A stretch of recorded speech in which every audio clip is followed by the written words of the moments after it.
flags are flying. What about you? So right before Pesach, Eretz Yisrael and Beit Shemesh, they put up the Israeli flags. It's a few weeks to Yom Ha'atzmaut, middle of Nisan. Yom Ha'atzmaut is Hey Iyar, and the minhag in the country is to already start putting up the flags, get everyone into the spirit before Yom Ha'atzmaut begins. The question is, when a person sees the flag, what does he see? What does he think? What does he feel? There's a very wide range of answers to that question. You can have from extreme to extreme. You can have those who, in my opinion, tragically look at the flag and think of the horrible Zionist regime. And we even go so far as to think, we need to undo this state of Jewish sovereignty, and only then can we usher in the Messianic era. That is one very extreme position.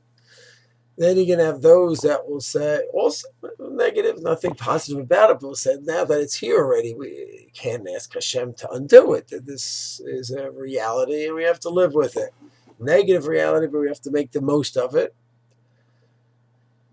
Then you'll have those that will say that we have a state, Jewish sovereignty, and just not much. Many of our holy brethren, you could see from the way they look at that day, how they observe the day. You can have those who are going to protest Yom Ha'atzmaut. You have those who just don't even notice it.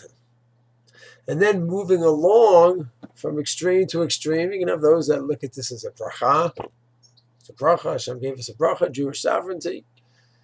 You'll have those who go a little bit further. It's not just a bracha, it's a geulah. It's the beginning of the redemption. And those that don't just consciously look at it as a bracha and redemption, but feel it and live it. So you have an extreme. And when you have these flags in the air, we look and it's a good time to think, where are we at with all of this? So you may have guessed that I don't subscribe to any of those first few opinions.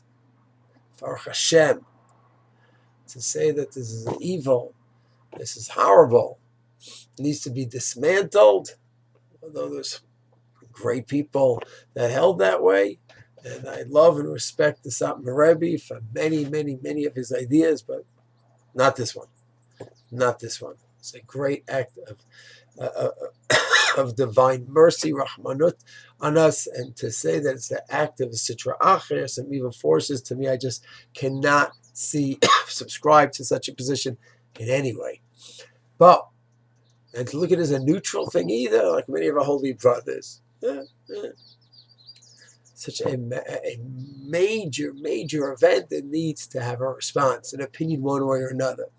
Just, You can say that about the fact that it rained a few days ago. What does it mean? I don't know what it means. I'm not sure. Fine. This is a big event. Just to look at it, power of no opinion, I don't see that. There needs to be an opinion on the topic. And to me, it is a great, great bracha that allows us to go ahead and now have the Jewish sovereignty itself, in my opinion, is a mitzvah to have Jewish sovereignty, even if it's imperfect Jewish sovereignty. And it's a means to so many other things, to fend ourselves with Hashem's help, agricultural development and spiritual development, Beis Medrash's call. It's just a means that opens up to everything, bring the Jews back home. It's just a means, it is the ticket that allows us so many different things. I also do believe beginning of the Geulah, but that's just because it's a feeling inside, but because the Gemara today says that signs of the Geulah, they're in gathering the exiles, which 6.3 million Jews, that's quite clear. It's another sign of the Geulah is the fact that the land is fertile. When the land is fertile, again, after 2,000 years being barren, that's a sign. And why is it fertile? To allow the returnees to come home and have a place to eat. So it's not just a feeling inside. It is, Gemara gives you signs of what the redemption looks like, and it's in front of our face. We're staring at it. I personally consider myself very blessed that it's not just a cognitive position, not just a cerebral position, but it is a feeling, an unbelievable feeling of Hakarat Tov to Hashem.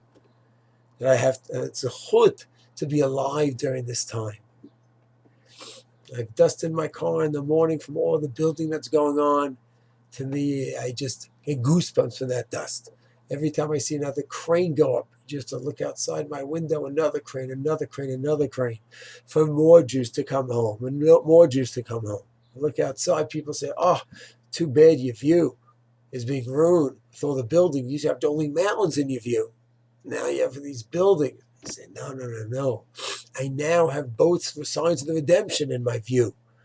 The buildings, which represent kibbutz gadol, people coming home, and the mountain, the fertility and all the green, which represents, of course, fertility of the land of Israel, the other bracha. So to me, that's what the flag represents to me. It's clearly a bracha, the signs of the Geulah, and I live it, and I breathe it, and I thank Hashem. And I don't think it's an extreme position. I don't think everyone feels that way, even the people who are positive now don't live and breathe and feel that way the way I do, but that's to me the Gemara Bracha at the end of the first parak, which says that during the third Geulah, the third redemption, people will still talk about Yetzias Mitzrayim.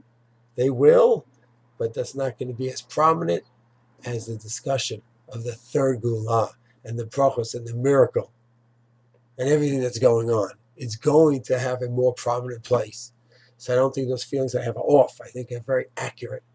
May we all be zoche to see the Geulah, to live the Geulah, comprehend the Geulah, and have unbelievable hakar tatov to Hashem, thanks to Hashem, that we are living during this magnificent period. Shalom.